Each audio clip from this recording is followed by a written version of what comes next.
Courts. Thank you, Mr. Speaker. It's an honour to rise to speak for a brief few minutes in this historic debate, and it's an honour to follow the honourable member for Ellesmere Port and Neston with his passionate speech.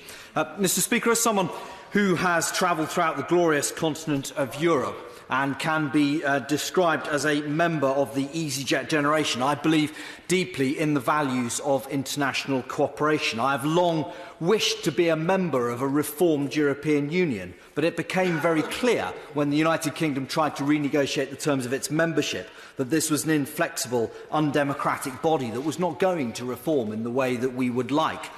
I therefore decided to vote to leave on the basis that the EU was heading for an undemocratic federalism that the UK had never desired, and above all because I wanted to see our historic, democratic, parliamentary freedoms preserved. Becoming the MP for West Oxfordshire after the referendum, and with 17.4 million people nationally having voted to leave, I am keen to ensure that Brexit reflects the best long-term interests of this country, to ensure that our country remains open, democratic and free.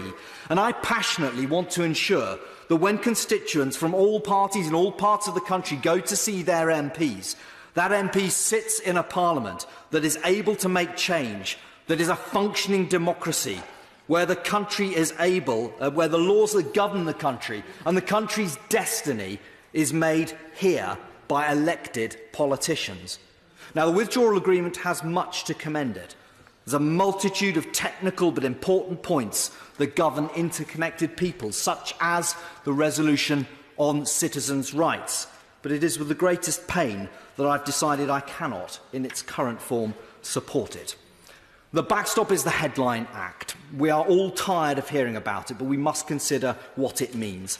The backstop would see the UK remain in a hybrid customs union with the EU, whereby the UK will fully align itself to the EU's customs regime, including its external tariff schedule, and unable to sign meaningful trade deals with other countries.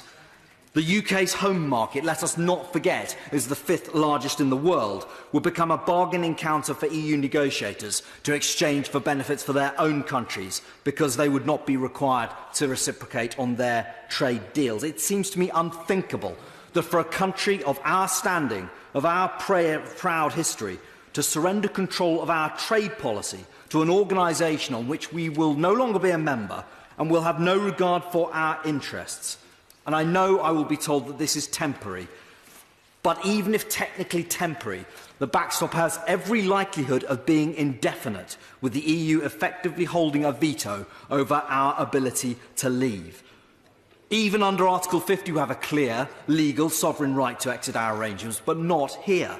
There's no unilateral exit mechanism from the backstop, nor is it time-limited. This is almost unheard of, Mr. Speaker, in international relations. Mr. Speaker, I cannot emphasise enough. I do not criticise this deal on the basis that it's not ideal, or that it is not perfect, or that I want more.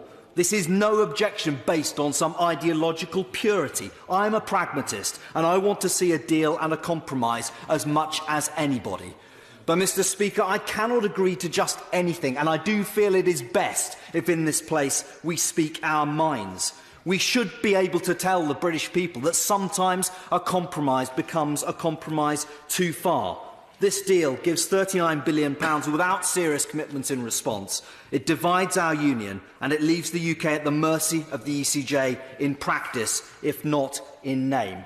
We should never be ashamed to say that it is noble for a country to seek democratic, accountable self-government and to live in amity with its neighbours. It's for that, Mr. Speaker, that we must strive. My conversation